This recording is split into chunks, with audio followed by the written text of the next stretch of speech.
Le Seigneur nous bénisse,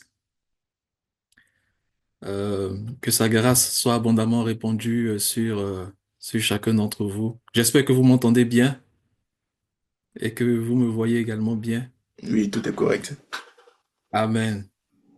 Que le nom du Seigneur soit béni. Euh, que sa grâce soit abondamment répandue sur chacune de vos maisons. Et je prie que la puissance de sa parole, pendant que tous ensemble, assis à ses pieds, pendant que nous écoutons le Seigneur, que sa puissance nous visite et que, au travers de cette grande puissance qu'il manifeste, qu'il soit pour nous comme Jéhovah Jireh, le Seigneur qui pourvoit, le Seigneur qui pourvoit à nos besoins spirituels, le Seigneur qui pourvoit aux besoins de son Église, aux besoins de son corps, aux besoins de chacun d'entre nous au nom puissant de Jésus-Christ de Nazareth. Nous allons prier, je vais confier ce temps au Seigneur et lui demander de, de conduire toutes choses comme nous avons déjà commencé de le faire. Amen. Père de gloire, Père tout-puissant, Seigneur, nous voulons te bénir, nous voulons te glorifier. C'est au son de la trompette, Seigneur, que tu convoques le reste du peuple, que tu convoques, Seigneur, le petit reste. C'est au son de la trompette, Seigneur, que tu nous convoques à ta table. Tu nous convoques, Seigneur notre Dieu, devant l'autel des parfums, afin que nous puissions répandre nos vies comme un parfum qui t'est agréable. Tu nous convoques, Seigneur notre Dieu, devant le chandelier, afin que nos vies soient éclairées par ta lumière. Tu nous convoques, Seigneur, devant les pains de proposition sur la table d'or, afin que ta parole soit pour nous comme cette manne qui descend du ciel. Au nom puissant de Jésus-Christ, selon qu'il est écrit, l'homme ne vivra pas seulement de pain, mais de toute parole qui sort de ta bouche, toute parole qui procède, ô Seigneur notre Dieu, de ta bouche. Notre Père et notre Dieu, ce sujet que tu mets devant nous est un sujet hautement prophétique, est un sujet, Seigneur, qui est très élevé et nous en sommes conscients. C'est un sujet, Seigneur, qui demande que nous nous laissions entièrement conduits par ton esprit. Parce que tu veux révéler à ton Église des choses cachées. Tu veux révéler à ton Église, Seigneur, la nourriture dont elle a besoin pour entrer dans ta gloire, pour entrer dans l'accomplissement de tes promesses les plus excellentes. Et cela nous coûte, ô Seigneur, de l'humilité. Cela nous coûte, ô Seigneur, de nous revêtir de sacs.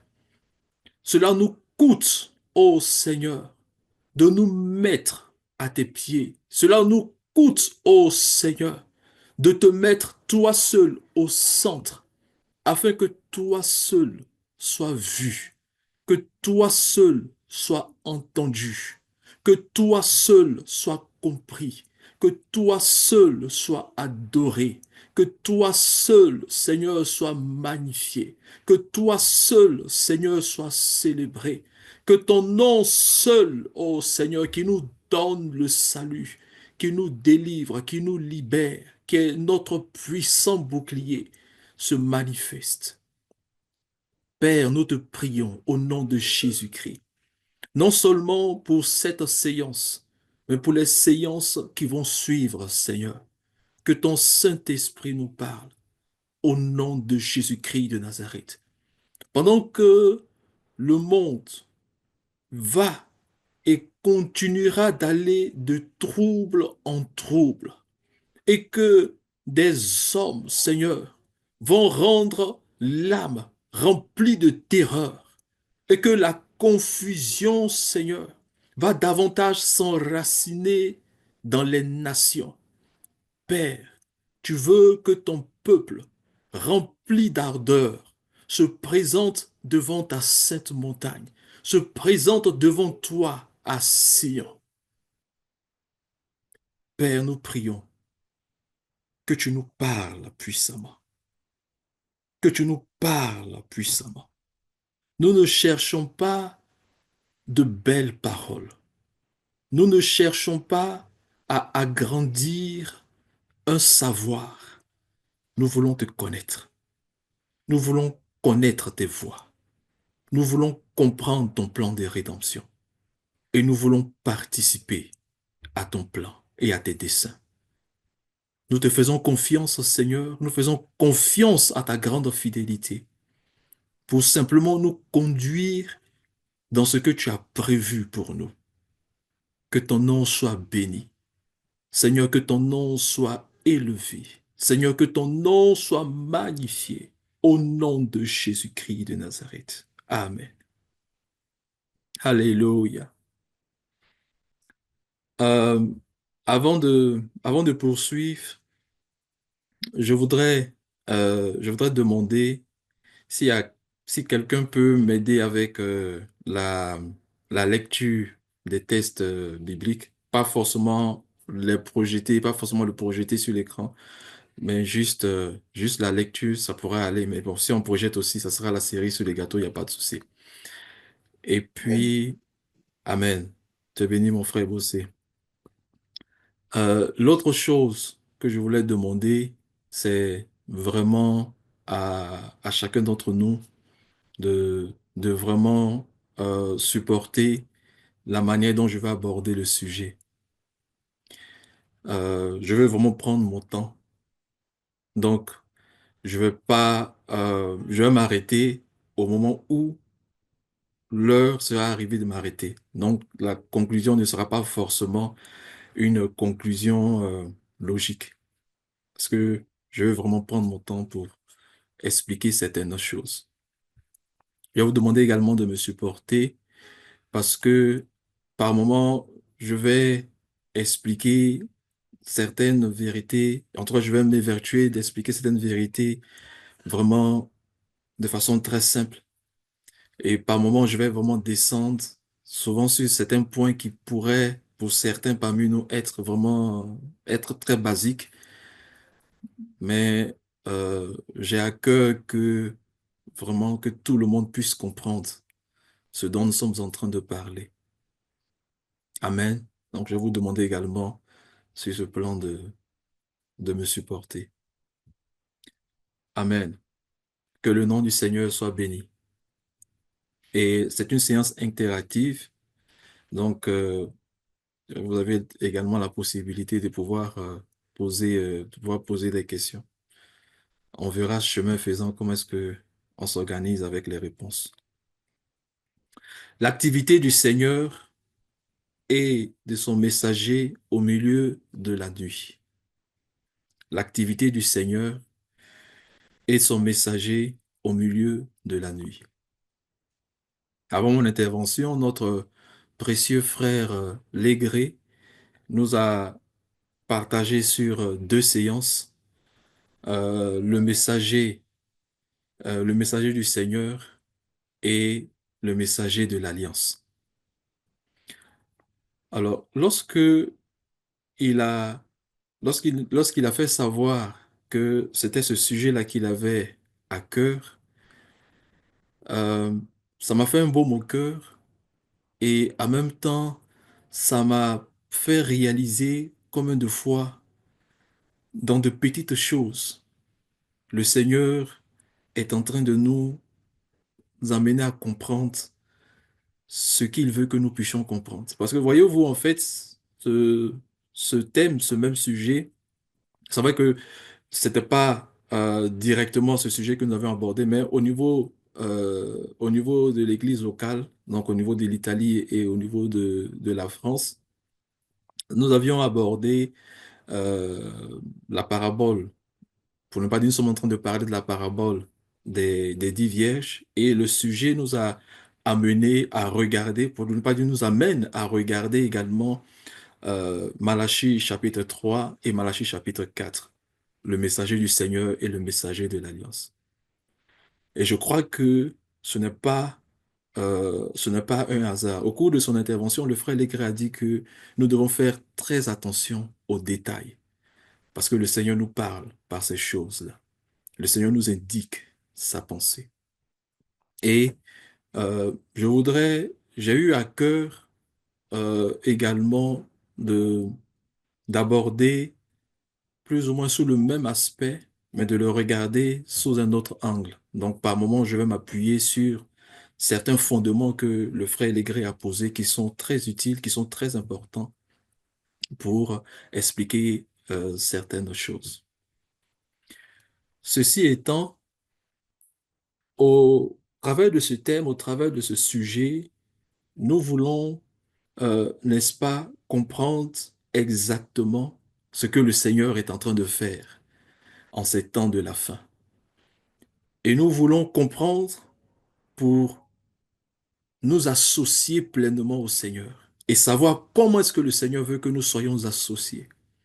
Nous voulons comprendre ce que le Seigneur est en train de faire pour être des participants actifs à son projet et ne pas être du mauvais côté j'ai failli dire de l'histoire pour emprunter l'expression des hommes. Sans plus tarder, on va regarder, on va lire, revenir sur Malachie chapitre 3. On va lire à partir du verset 1, Malachie chapitre 3 du verset 1 au verset 5. Malachie chapitre 3 du verset 1 au verset 5. Alléluia.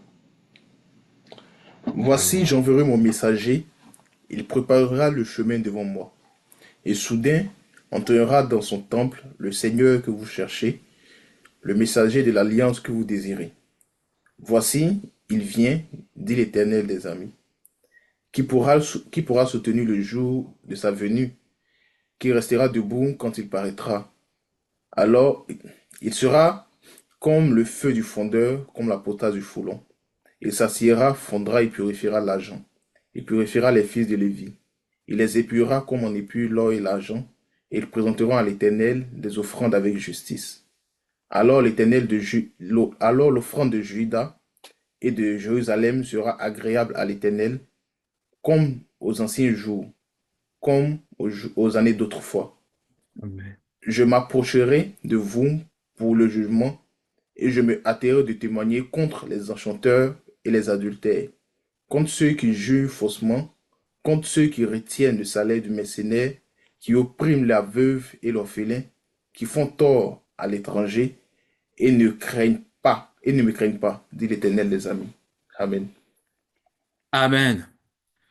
Dans ce passage, euh, un certain nombre d'éléments majeurs vont retenir notre attention.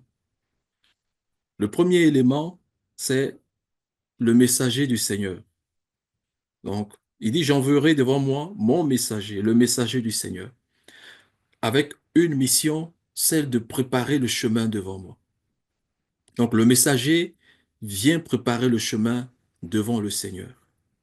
Ensuite, deuxième élément, nous avons le Seigneur lui-même. Le Seigneur qui est également le messager de l'Alliance et le Seigneur qui vient pour entrer dans son temple. Donc, nous avons le temple et nous avons le Seigneur qui est le messager de l'Alliance. Ces 3 points, ces 3 éléments sont très importants parce que ils nous situent sur euh, le lieu de la scène. Et le lieu de la scène est fondamental pour nous. C'est le temple. Le messager de l'Alliance va préparer le chemin devant le Seigneur. Et s'il prépare le chemin devant le Seigneur, ça veut dire qu'il dévance le Seigneur. Ça veut dire qu'il vient avant le Seigneur. Mais ça signifie également que Sa présence et son activité sous-entendent que le Seigneur est juste derrière. Et du coup, le messager de l'Alliance devient un signe de la venue du Seigneur. Lui-même, il devient un signe. Son activité est un signe. Son activité est un message. L'exercice de son ministère est un signe, est un message. Parce que ça signifie que juste derrière lui, le Seigneur vient. Et vu qu'il prépare le chemin devant le Seigneur, ça veut dire qu'il va mener son activité dans le temple, puisqu'il prépare le chemin devant le Seigneur. C'est aussi simple que ça. Si, euh, si je dois recevoir, si je dois recevoir à la maison le frère Bossé, je vais préparer devant lui, je vais préparer sa voix. Ça veut dire quoi? Ça veut dire que je vais préparer tous les endroits où il est susceptible de passer ou de demeurer quand il sera chez moi. Donc, là où il va dormir sera préparé. Là où il va prendre sa douche sera préparé. Là où il va, la table sur laquelle il va manger sera préparée. C'est comme ça que je préparerai le chemin devant lui. Donc, là où il doit passer, je vais simplement le devancer et m'assurer que tout est en ordre, tout est conforme à ce qui peut lui faire plaisir, de sorte à ce que sa venue soit une venue agréable, et pour lui et pour moi. Et c'est le rôle du messager de l'Alliance. C'est pourquoi le Seigneur l'envoie devant lui. Au chapitre 4, il dit, afin que le pays ne soit pas frappé d'interdit. Mais nous aurons l'occasion de revenir là-dessus. Je veux juste souligner déjà l'importance de ce messager, de son rôle, de son activité. Ensuite, le fait que la scène où leur activité, donc le messager du Seigneur et le messager de l'Alliance, leur activité se déroule dans le temple. Frère Bossé, quand tu vas me rester 20 minutes, fais-le moi savoir, s'il te plaît. C'est correct. Merci beaucoup. Alors, donc, quand il, donc la scène, c'est donc le temple. Le temple, au cours de mon développement, je vais utiliser le mot sanctuaire, je vais utiliser le mot tabernacle, le plus souvent le mot sanctuaire. Mais soyons tranquilles, nous désignons la même chose. Le temple, le sanctuaire, le tabernacle. Nous allons désigner la même chose, la même réalité avec ces trois mots-là. OK, donc, ça, c'est donc ces trois éléments-là qui vont nous intéresser. Et on va particulièrement entourer le temple, parce qu'il va nous servir plus tard. Amen. Donc, voilà quelques éléments rapides que, sur lesquels j'attire juste notre attention et nous allons progresser. Donc, le thème nous dit que nous sommes en train de parler de l'activité du Seigneur et de son messager au milieu de la nuit. Donc, le thème sous-entend, et nous l'affirmons sans le démontrer par le thème, que nous sommes au milieu de la nuit. Mais nous allons le prouver beaucoup plus tard au travers d'un certain nombre de tests. Amen. Alors, le Seigneur, notre Dieu, à l'origine, au commencement, a formulé un projet. Et le frère Bossé nous a lu quelques éléments de ce passage. On va revenir en Genèse chapitre 1 et on va lire le verset 26. Genèse chapitre 1, le verset 26. Alléluia. Amen. Puis Dieu dit, faisons l'homme à notre image, selon notre ressemblance, et qu'il domine sur les poissons de la mer, sur les oiseaux du ciel, sur le bétail et sur toute la terre, sur toute la terre et sur tous les reptiles qui rampent sur la terre. Amen. Amen. Donc, Dieu dit, faisons l'homme à notre image, selon notre ressemblance, et qu'il domine sur toute la terre. Donc, cela signifie que Dieu veut donc euh, se représenter lui-même. Dieu veut se représenter lui-même, puisqu'il veut faire son image. Et il veut projeter son image sur la terre. Ça, c'est le projet de Dieu. Dieu veut faire son image et il veut projeter son image sur la terre. C'est le projet de Dieu. On retient ça. Et Dieu ayant formulé ce projet, il va donc travailler à mettre ce projet-là en exécution. C'est-à-dire faire l'homme à son image. C'est-à-dire Dieu, le Dieu qui est invisible. Il est décrit dans l'épître de Paul à Timothée. Il est décrit comme un Dieu qui habite, pour ne pas dire le seul Dieu, le véritable Dieu qui habite une lumière inaccessible que nul homme n'a vu ni ne peut voir. Jésus a dit que personne n'a jamais vu Dieu. Donc Dieu qui est invisible, son caractère, sa nature n'est pas connu, ne sont pas connus. Et Dieu veut rendre cela visible, mais il veut rendre cela visible sur la terre. Donc, il décide de faire une projection de lui-même, une représentation de lui-même. Il décide de faire cette représentation sur la terre. J'ouvre une parenthèse pour dire que la question de l'image de Dieu est une question essentielle dans les Saintes Écritures. Elle fait même l'objet d'un véritable combat spirituel. Parce que pendant que Dieu veut réaliser son image sur la terre, le diable également est en train de projeter son image également sur la terre.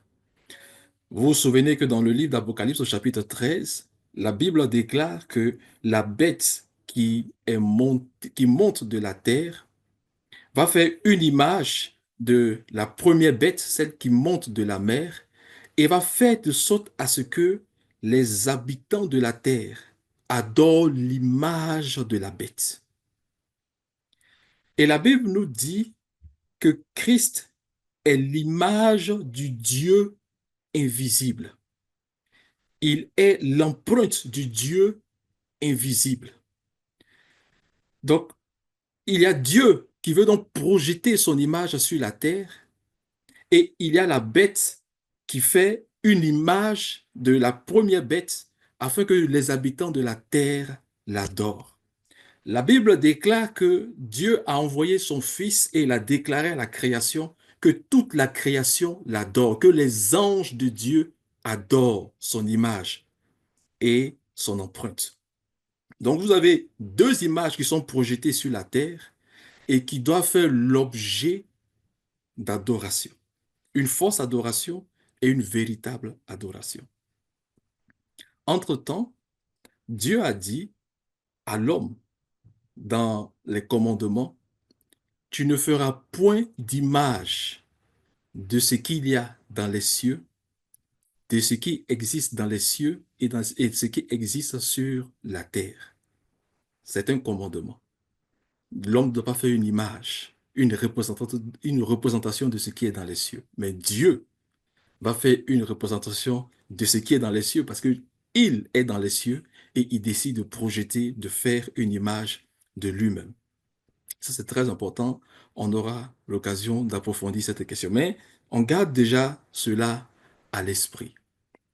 Et donc, le Seigneur fait donc ce projet-là dans le livre de la Genèse, dans le Béréchit, qui est le livre des commencements, là où tout a commencé.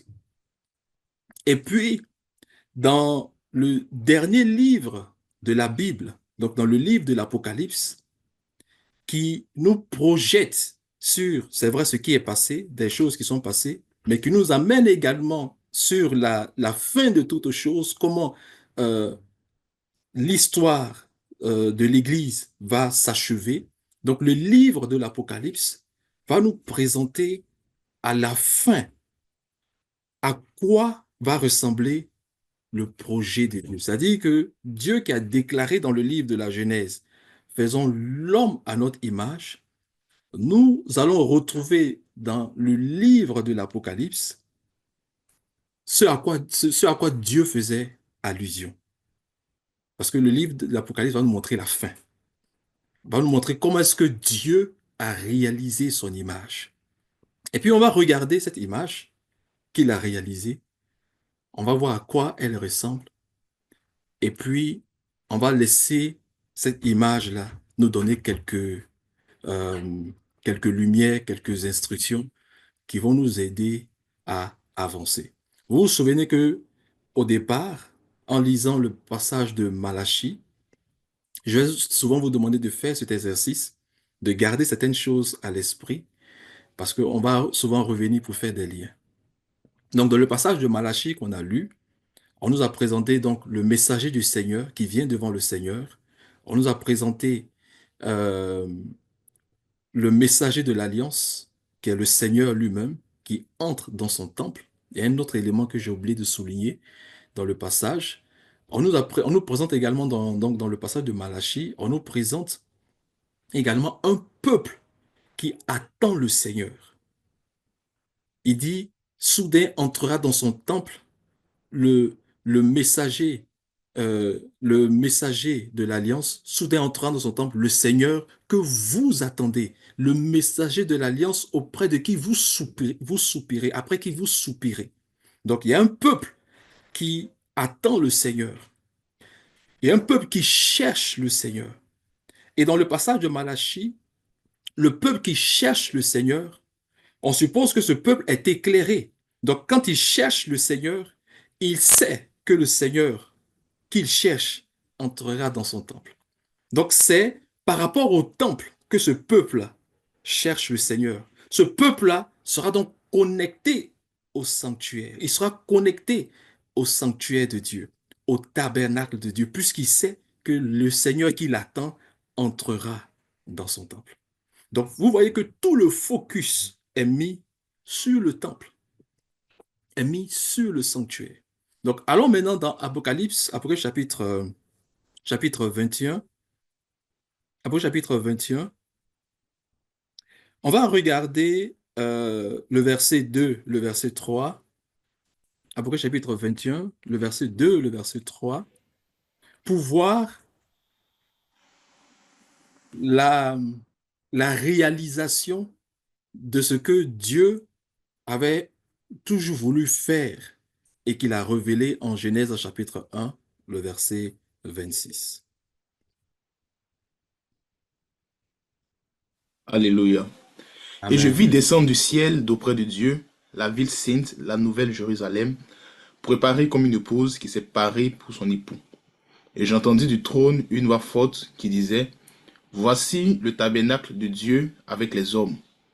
Il habitera avec eux, et ils seront son peuple, et Dieu lui-même sera avec eux. Amen. Amen. On va toujours rester dans Apocalypse 21. On va lire le verset 9 au verset 11. Amen. Amen. Puis un des 7 anges qui tenait les 7 coupes remplies des 7 derniers fléaux vint, et il m'adressa la parole en disant, viens, je te montrerai l'épouse, la femme de l'agneau. Et il me transporta en esprit sur une grande et haute montagne. Et il me montra la ville sainte, Jérusalem, qui descendait du ciel d'auprès de Dieu, ayant la gloire de Dieu. Verset 11.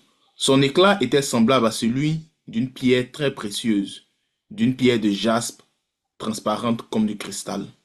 Amen. Amen.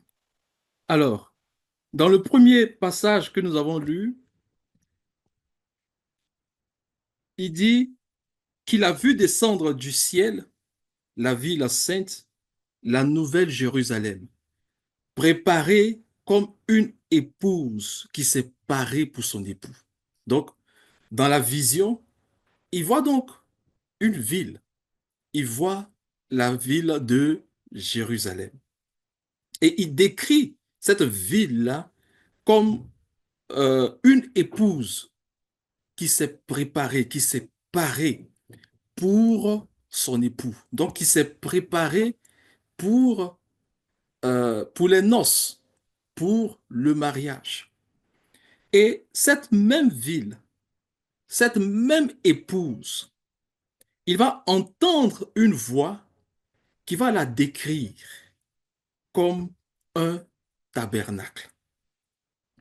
Donc, il regarde la ville, elle est comme une épouse, elle est prête, elle s'est parée, elle s'est préparée, elle est glorieuse, elle est prête à entrer en union avec son époux. Et on lui dit, ce que tu vois, c'est un tabernacle. C'est le tabernacle de Dieu. C'est le temple de Dieu. C'est le sanctuaire de Dieu. Et là, nous sommes à l'accomplissement de tout.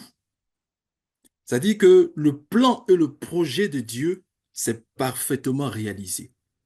Ce que Dieu voulait faire en Genèse, en chapitre 1, le verset 26, donc faire l'homme à son image et selon sa ressemblance, nous est révélé comme étant en fait un sanctuaire. Donc l'image de Dieu, c'est un sanctuaire.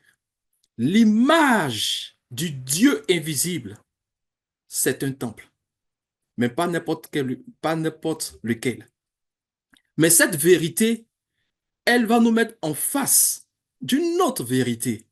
Ça signifie que si l'image de Dieu est un sanctuaire, alors Dieu lui-même est aussi un sanctuaire. Si l'image est un sanctuaire, la réalité de l'image est aussi un sanctuaire.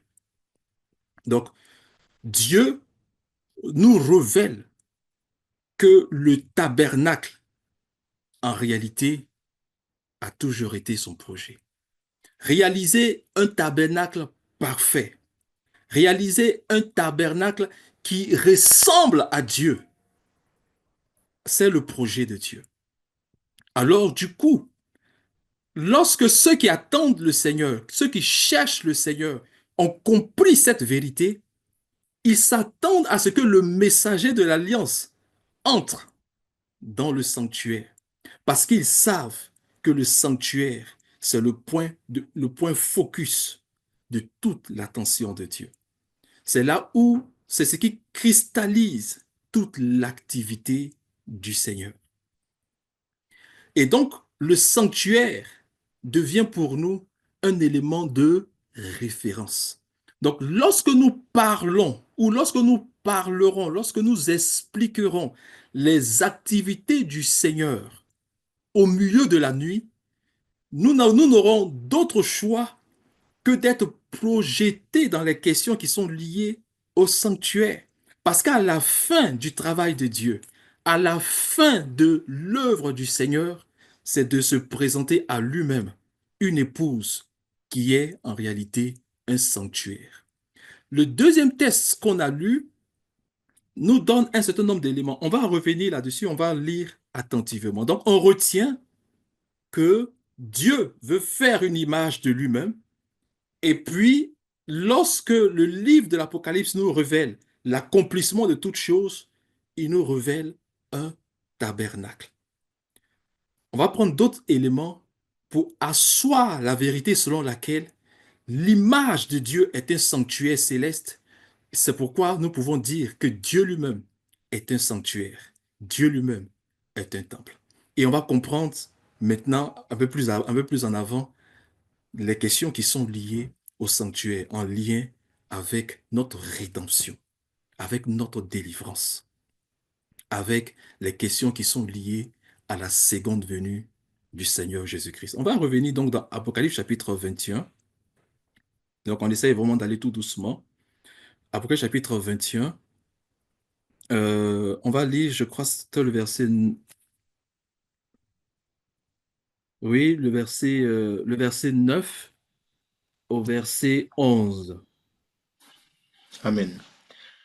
Puis, un des sept anges qui tenait les sept coupes remplies des sept derniers fléaux vint, et il m'adressa la parole en disant, viens, je te montrerai l'épouse, la femme de l'agneau. Il me transporta en esprit sur une grande et haute montagne. Et il me montra la ville sainte, Jérusalem, qui descendait du ciel d'auprès de Dieu, ayant la gloire de Dieu.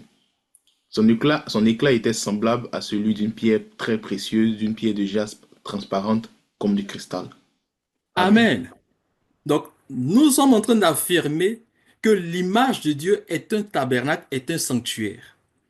On comprendra plus tard le lien entre la ville sainte, la Nouvelle Jérusalem et le sanctuaire. Dans le premier passage qu'on a lu, il a dit, je te montrerai l'épouse, et puis on lui a dit, voici le tabernacle de Dieu. Mais on verra que le tabernacle est vraiment central. Et c'est le tabernacle qui donne l'importance même à la ville, aux notions qui sont rattachées à la Jérusalem céleste. Donc ici, on lui présente le même tabernacle, on lui présente l'épouse de l'agneau, et nous savons que l'épouse de l'agneau, c'est pas un bâtiment. Amen. Ce sont des hommes. Donc la nouvelle Jérusalem, c'est un peuple. Le sanctuaire de Dieu, c'est un peuple. L'image de Dieu, c'est un peuple. La preuve du lien ou du fait que Dieu s'est projeté dans un sanctuaire, qui s'est projeté dans un tabernacle, nous est donné dans la description de son éclat au verset 11. On dit son éclat, c'est-à-dire l'éclat de, du tabernacle céleste, de la nouvelle Jérusalem.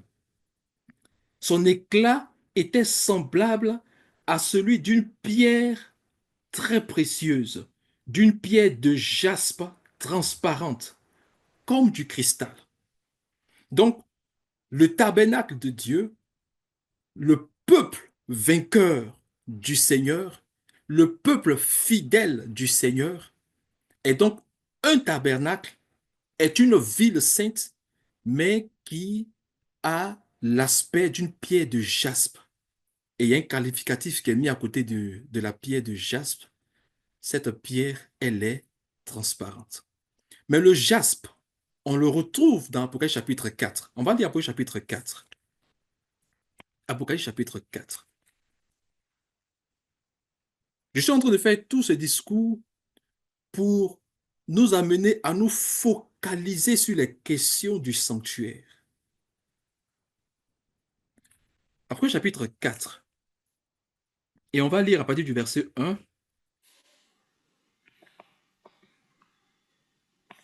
au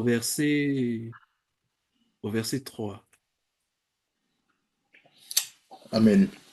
Amen. Après cela, je regardai, et voici une porte était ouverte dans le ciel.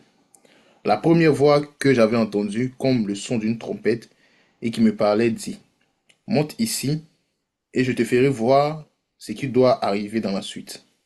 Aussitôt je fus ravi en esprit. Et voici, il y avait un trône dans le ciel, et sur ce trône, quelqu'un était assis. Celui qui était assis avait l'apparence d'une pierre de jaspe et de sardoine. Et sur le trône était environné d'un arc-en-ciel semblable à de l'émeraude. Amen. Amen. Alors, il y a vraiment beaucoup de choses à dire sur ces tests, mais nous allons juste prendre certains éléments qui nous intéressent. Donc, lorsque Jean est, est transporté en esprit pour la seconde fois, mais à un niveau supérieur, parce que cette fois-ci, on lui dit de monter, Jean va donc voir une porte ouverte dans le ciel. Il va voir un trône et il va voir celui qui est assis sur le trône et il le décrit. Il le décrit en disant que il a l'aspect d'une pierre de jaspe. Ah, le sanctuaire, le tabernacle, a un aspect de jaspe transparent.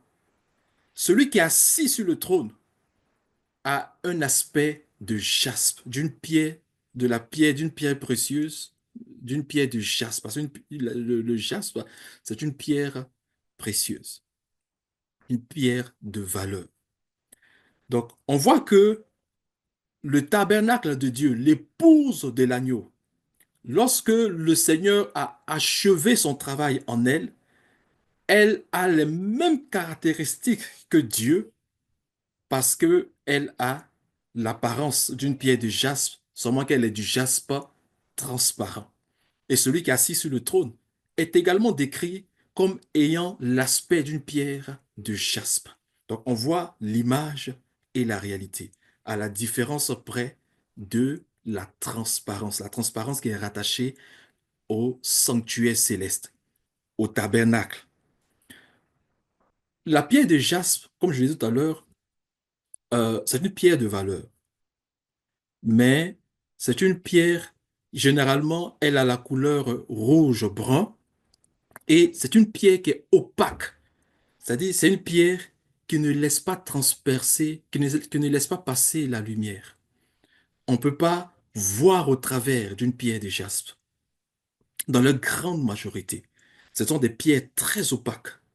La lumière ne peut pas la lumière ne peut pas les traverser. Et celui qui est assis sur le trône a cette apparence-là.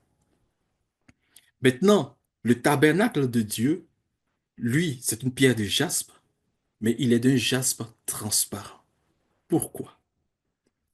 Parce que celui qui est assis sur le trône, comme je disais, la Bible le décrit comme étant un Dieu qu'on ne peut pas pénétrer. Job, Job 36, le verset 26 dit que tes jours, ô Éternel, sont impénétrables. Et l'apôtre Paul va déclarer que la sagesse de Dieu et ses jugements sont impénétrables. On peut pas, qui peut sonder les profondeurs de Dieu? Qui peut sonder la sagesse de Dieu? Ses jours sont impénétrables. Notre Dieu habite une lumière inaccessible.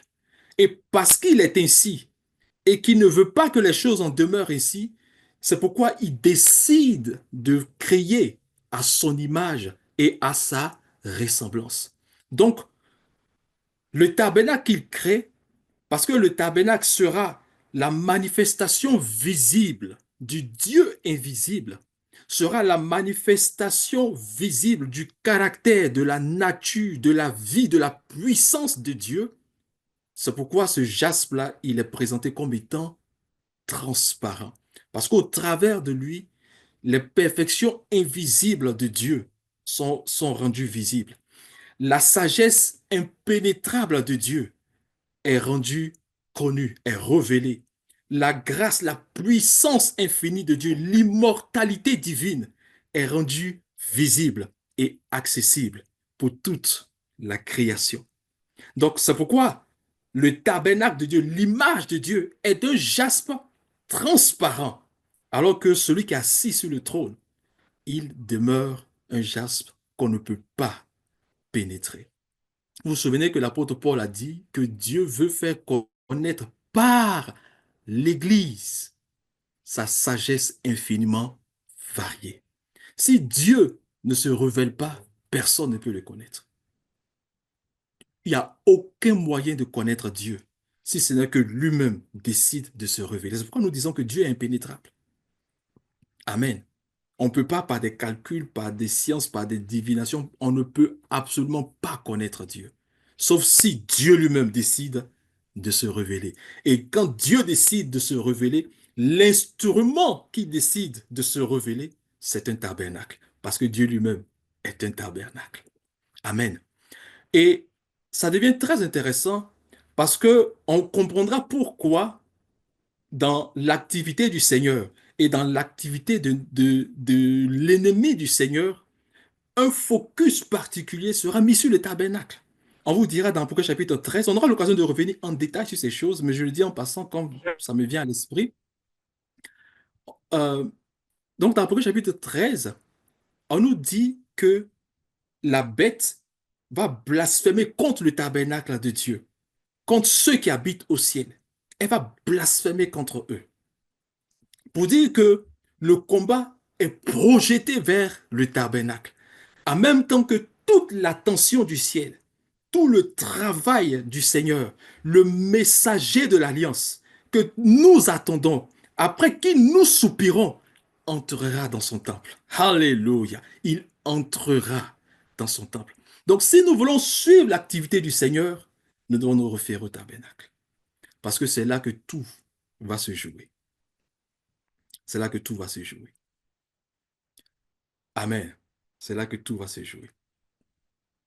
Donc, voici présenter, si on peut le dire ainsi, la première partie du sujet que nous sommes en train de voir.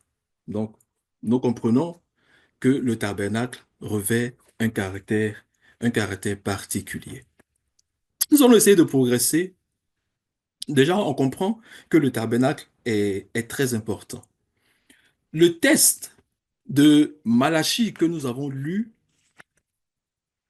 le test de Malachie que nous avons lu nous projette sur les deux venues du Seigneur.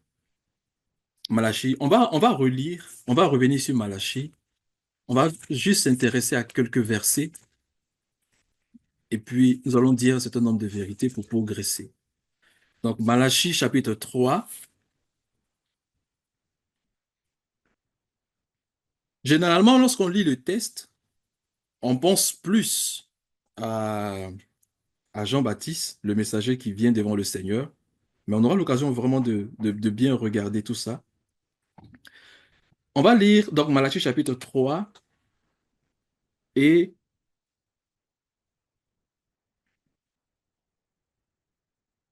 on va lire à partir du verset 3. Amen. Il s'assiera, fondra et Mhm. purifiera l'argent. Il purifiera les fils de Lévi. Il les épuira comme on épure l'or et l'argent. Ils présenteront à l'Éternel des offrandes avec justice. Amen. Je Amen. continue ou je m'arrête là? Tu peux lire le verset 5, s'il te plaît. Ok. Je m'approcherai de vous pour le jugement, et je me hâterai de témoigner contre les enchanteurs et les adultères, contre ceux qui jurent faussement, contre ceux qui retiennent le salaire du mercenaire, qui oppriment la veuve et l'orphelin, et qui font tort à l'étranger, et ne me craignent pas, dit l'Éternel des amis. Amen. Amen. Alors, il dit, je m'approcherai de vous pour le jugement. Je m'approcherai de vous pour le jugement et je me hâterai de témoigner contre les enchanteurs et les adultères. Il est en train de nous dire que lorsqu'il va entrer dans le sanctuaire, il nous décrit certaines activités qu'il va mener. Il va purifier l'or, il va épurer l'argent, il va nettoyer les fils de Lévi, ce qui en soi est également une activité de jugement. Ensuite, il va porter un jugement contre les enchanteurs, contre ceux qui, en un mot, n'aiment pas l'Éternel. Ce test nous projette donc dans une phase de jugement. C'est-à-dire que lorsque le messager de l'Alliance entre dans son temple, il entre, mais il entre pour juger. Quand il entre dans son temple, la période qu'il va enclencher sera une période de jugement. Ce jugement va intéresser le peuple de Dieu et va intéresser les ennemis du Seigneur. C'est pourquoi je disais tout à l'heure que c'est une période qui nous projette dans la première et dans la seconde venue du Seigneur. Et nous allons, si le temps le permet, on aura l'occasion de voir cela peut-être déjà dans cette première partie. Mais vous vous souvenez que l'apôtre Pierre a déclaré que l'heure vient, ou l'heure viendra, ou l'heure arrive, selon les versions, où le jugement va commencer par la maison de Dieu. Et lorsque Pierre le déclare, au moment où il parle, le jugement n'a pas encore commencé. Le jugement particulier, le jugement spécial de la maison de Dieu n'a pas encore débuté. C'est pourquoi il dit, le moment vient où le jugement va commencer par la maison de Dieu. Ensuite, il ajoute que si ce jugement commence par la maison de Dieu, quelle sera la fin de l'impie? Malachie nous dit que je m'approcherai de vous pour le jugement et je me hâterai de témoigner contre les enchanteurs qui sont les impies. Et ça fait donc écho à la parole de l'apôtre Pierre. Nous retenons ceci et nous allons donc ce que nous sommes en train de dire, c'est que Ce passage nous projette donc dans les questions qui sont liées à la première et à la seconde venue du Seigneur. Mais nous sommes particulièrement intéressés par la seconde venue du Seigneur. Mais c'est bon, c'est très important pour nous de pouvoir faire le lien, parce qu'il y a un lien qu'on ne peut pas dissocier entre la première venue du Seigneur et la seconde venue du Seigneur. Et l'auteur de l'Épître aux Hébreux a parfaitement compris ce lien et il va nous aider justement à bien situer le contexte de ce passage-là. En entendant, pour nous, que représente la seconde venue du Seigneur? La seconde venue du Seigneur représente beaucoup de choses. Il y a beaucoup d'enjeux dans la seconde venue du Seigneur. Le premier aspect qui nous intéresse dans la seconde venue du Seigneur, c'est que lorsque le Seigneur vient, il vient pour transformer notre corps. Il vient pour nous délivrer de l'infirmité de notre corps. L'apôtre Paul va décrire notre corps comme étant infirme, comme étant sujet à la faiblesse, au vieillissement, à la mort et à la décomposition à cause de la présence du péché. Et pour être délivré donc de la présence du péché, de l'activité du péché, de la décomposition, du processus de corruption, nous avons impérativement besoin que le Seigneur vienne dans sa seconde venue, qu'il se révèle dans sa seconde venue, qu'il entre dans son temple et qu'il achève l'œuvre qu'il a commencée. Amen. Donc, on va lire Romains chapitre 8, le verset 9 au verset 11. Romains chapitre 8, verset 9. Donc, on va voir les différents enjeux qui sont liés à, à la seconde venue du Seigneur. Amen. Amen. Pour vous, vous ne viviez pas selon la chair, mais selon l'esprit. Si du moins Mhm, l'esprit de Dieu habite en vous. Si mhm. quelqu'un n'a pas l'esprit de Dieu, il ne lui appartient pas. Amen. Amen. On va lire le verset 23 et le verset 25. Et ce n'est pas elle seulement, mais aussi nous, mais nous aussi qui avions les prémices de l'esprit, nous aussi nous soupirons en nous-mêmes et en attendant l'adoption, la rédemption de notre corps. Amen. Verset. Ok. Mhm. Oui, continue. Car c'est en espérance que nous sommes sauvés. Or, l'espérance qu'on voit n'est plus espérance. Ce qu'on voit, peut-on l'espérer encore? Amen. Amen. Mais si nous espérons ce que nous ne voyons pas, nous l'attendons avec persévérance. De même, Amen. aussi Oui, l'Esprit nous c'est aide. bon, on peut s'arrêter là. Amen. Merci beaucoup. Alors, l'apôtre Paul nous dit que euh, l'esprit est vie, c'est vrai, à cause de la justice du Seigneur. Mais le corps est mort à cause du péché, à cause de la présence du péché. Et ça, c'est l'état dans lequel se trouve notre corps. Jésus nous a donné la vie dans notre esprit. La Bible déclare que nous avons reçu une semence incorruptible. Et la semence incorruptible du Seigneur habite en nous. Et le Seigneur nous a donné sa justice. Par la foi, nous avons reçu la justice du Seigneur. Nous avons reçu le pardon de nos péchés. Nous avons reçu le pardon de nos fautes. Et nous avons accès à la présence de Dieu. Nous avons accès à la grâce de Dieu. Et cela, nous l'avons obtenu lors de la première venue du Seigneur. Mais le péché réside toujours dans notre corps.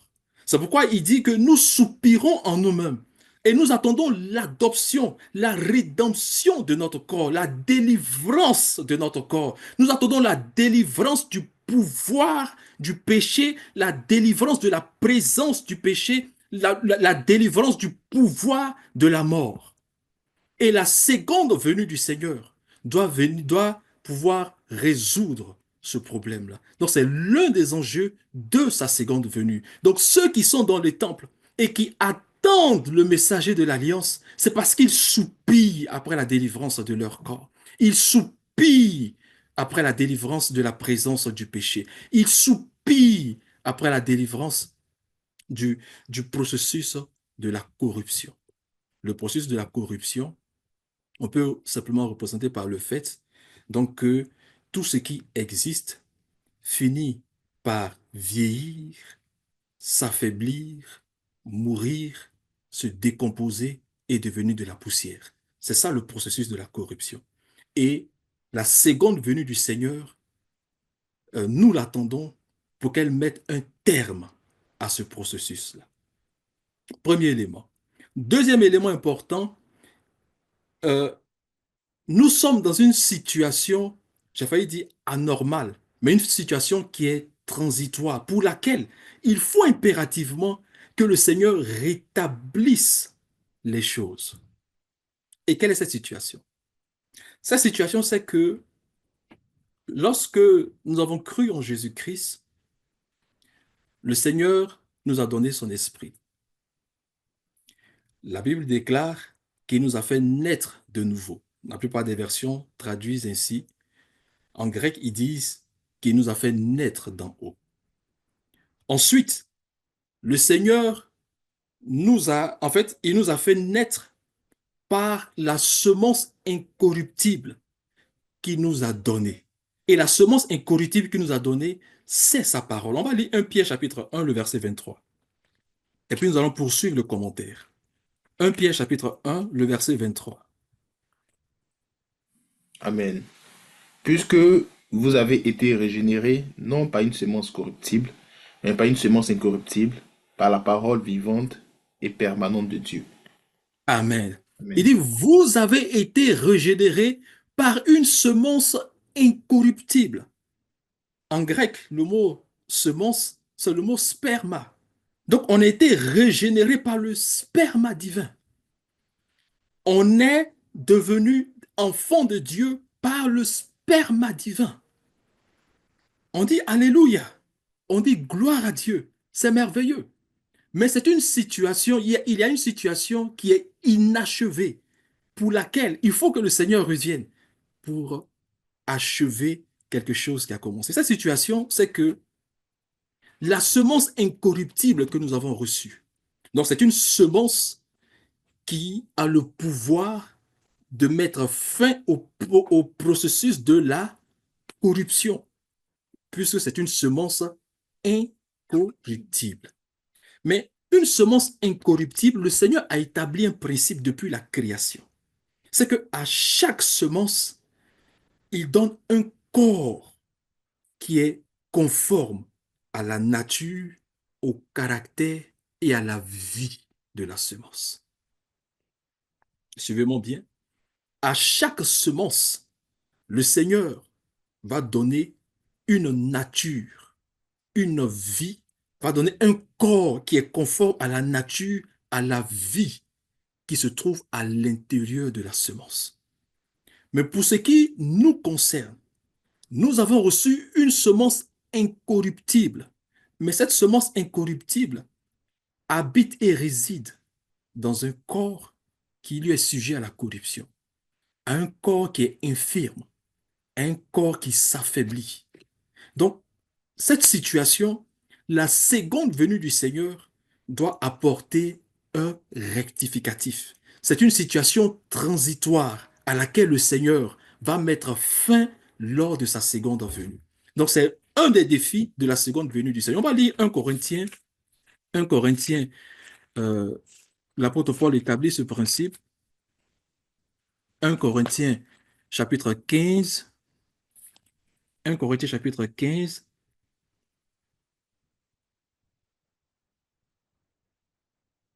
1 Corinthiens chapitre 15, on va lire.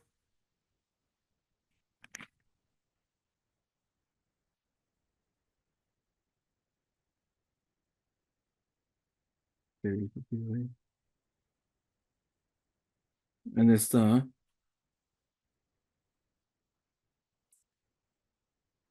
On va lire le verset à partir du verset 36. Amen. Amen.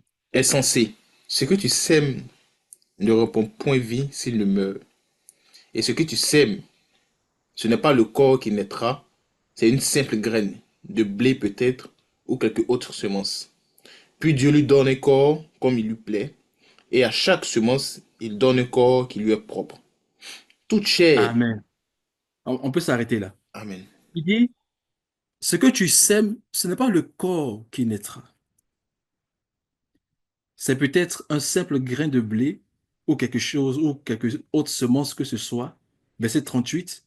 Puis Dieu lui donne un corps comme il lui plaît. À chaque semence, il donne un corps qui est propre à la semence. À chaque semence, il donne un corps qui est propre à cette semence. À la semence du lion, à l'intérieur de la semence du lion, vous avez l'instinct carnivore du lion. Vous avez son instinct de prédateur, son instinct de chasseur. À l'intérieur de la semence, le caractère est déjà imprimé dans la semence. Donc quand le lion vient au monde, il naît déjà avec ce caractère. Il naît avec ce caractère parce que c'est imprimé dans la semence. Mais en même temps, la semence lui donne le corps qui est adapté à ce caractère de carnivore. Vous avez ses crocs, vous avez la puissance qu'il a dans ses pattes, son habilité à sa vitesse de chasse et toutes ses capacités qui font de lui un prédateur redoutable. Donc à chaque semence, il faut un corps qui est adapté. Nous avons reçu la semence incorruptible de Dieu. Nous, il nous faut maintenant un corps qui est adapté à la semence incorruptible. C'est pourquoi nous devons expérimenter la puissance de la résurrection de Jésus. Et Jésus doit venir, doit apparaître pour la seconde fois pour nous faire entrer dans cette vérité et mettre fin à cette situation qui est transitoire.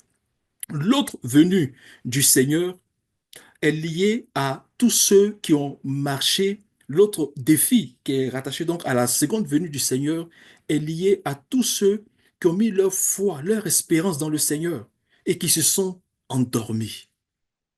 Tous ceux qui ont marché dans la justice, tous ceux qui ont marché dans la crainte du Seigneur, tous ceux qui, à cause de leur foi, ont été persécutés jusqu'à mort. Et ils se sont endormis dans l'espérance de la gloire. Ils sont endormis dans l'espérance de la résurrection. Et il faut que Jésus vienne pour la seconde fois, pour rétablir, pour confirmer que leur espérance ne reposait pas sur des fables, ne reposait pas sur des histoires, ne reposait pas sur des choses qui avaient été racontées, mais reposait sur la puissance de la parole, la puissance de la fidélité du Seigneur.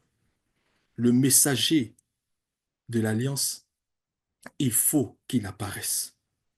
Il faut qu'il apparaisse pour rétablir ces choses. La Bible déclare dans le livre de Proverbes, Proverbes chapitre 11, verset 4, que la justice délivre de la mort. Quand vous prenez par exemple un juste comme Abraham, le Seigneur a dit à Abraham, Abraham, marche devant moi, sois intègre, sois juste, marche devant moi avec intégrité et justice. Et Abraham a marché par la foi, il a marché avec intégrité, il a marché avec justice, dans l'espérance de voir la cité dont Dieu est l'architecte. Et il s'est endormi. Jésus doit venir pour rétablir, pour confirmer que cette espérance-là est une réalité. L'autre enjeu de la venue du Seigneur est lié aux ennemis du Seigneur.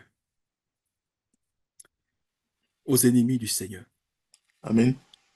Amen. Je vais juste signifier qu'on a déjà passé les 1 heure, ça fait 3 minutes maintenant. Ok, donc il me reste Environ 17 minutes au 17 maximum. minutes. Parfait. Merci beaucoup, mon frère. Alors, L'autre raison de la venue du Seigneur et pour laquelle une grande espérance repose en cette seconde venue, donc est liée aux ennemis du Seigneur. Est liée aux ennemis du Seigneur. 1 Corinthiens chapitre 15, verset 25 et le verset 26. On va lire cela. Même s'il me reste 15 minutes, je prends mon temps. Amen. 1 Corinthiens Amen. 15, versets 25 à Mhm. 26. 1 Corinthiens 15, verset 25 à 26. Car il faut que, car il faut qu'il règne jusqu'à ce qu'il ait mis tous les ennemis sous ses pieds. Le dernier ennemi qui sera détruit, c'est la mort. Amen. Amen. Donc, il dit, il faut qu'il règne jusqu'à ce qu'il ait mis tous ses ennemis sous ses pieds. Il faut que tous ses ennemis deviennent son marchepied. Il y a deux types d'ennemis ici, deux grandes catégories d'ennemis. Le Seigneur Jésus-Christ manifeste son règne. Il révèle sa parole au travers de l'évangile. La Bible déclare que l'évangile est la puissance de Dieu pour le salut de quiconque croit. Du juste premièrement. Amen. Plus du grec.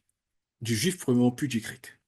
Donc, au travers de sa parole, la Bible déclare que nous étions tous ennemis de Dieu. Chacun de nous suivait sa propre voie. Et il a plu au Seigneur de briser Jésus-Christ. Et par l'évangile que nous avons entendu, nous qui étions ses ennemis, nous avons cru en Jésus et nous sommes devenus les amis du Seigneur. Nous sommes devenus les frères du Seigneur. Ainsi, le Seigneur fait de nous ses esclaves. Il fait de nous son marchepied. Il nous a conquis pour son royaume. Il nous a conquis pour sa gloire. Et il nous fait entrer dans l'espérance, n'est-ce pas, qui est rattachée à la vie des fils de Dieu. Maintenant, il y a les ennemis qui, quelle que soit l'activité du Seigneur, vont continuer à s'opposer au Seigneur, vont continuer à travailler contre le Seigneur, vont continuer à travailler contre le temple, contre le messager de l'Alliance.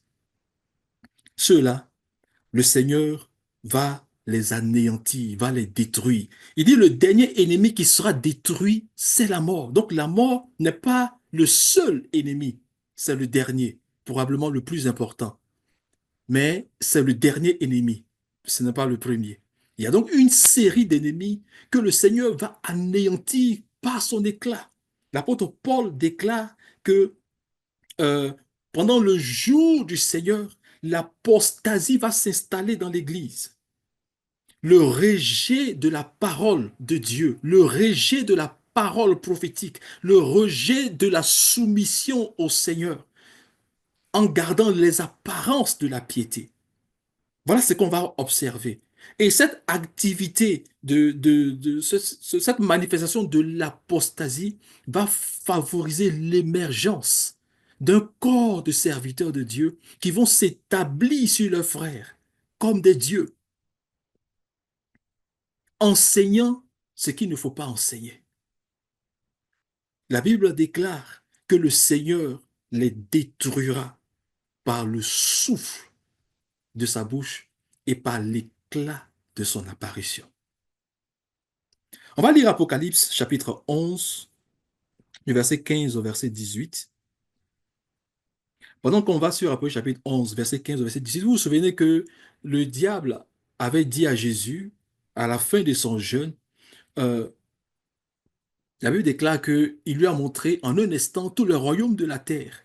Et il lui a dit que tous ces royaumes m'ont été donnés, ainsi que leur gloire et leur richesse, et je les donne à qui je veux. Si je te prosternes devant moi, cette gloire, cette richesse, la gloire de ce royaume te sera donnée. Amen.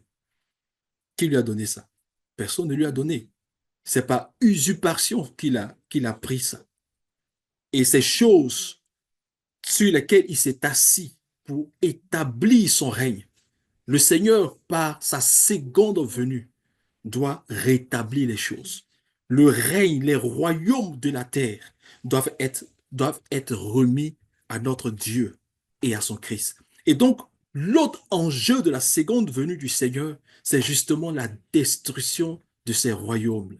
Pendant que nous cherchons toujours Apocalypse chapitre 15, vous vous souvenez que Daniel, dans le roi Nebuchadnezzar, dans sa vision, dans le livre de Daniel au chapitre 2, a vu cette grande statue qui dominait sur toute la terre et qui a été cassée, brisée par une pierre qui s'est détachée de la montagne sans le secours d'une main. Et le vent a dispersé les restes de cette statue et la pierre est devenue une grande montagne. Amen. Donc, la destruction du mal est également rattachée à la seconde venue du Seigneur. Et c'est une des raisons pour lesquelles nous attendons le Seigneur. On va lire donc après chapitre 11, versets 15 à 18. Amen. Le Amen. septième ange sonna de la trompette, et il eut dans le ciel de fortes voix qui disaient, le royaume du monde est remis à notre Seigneur et à son Christ, et il régnera au siècle des siècles.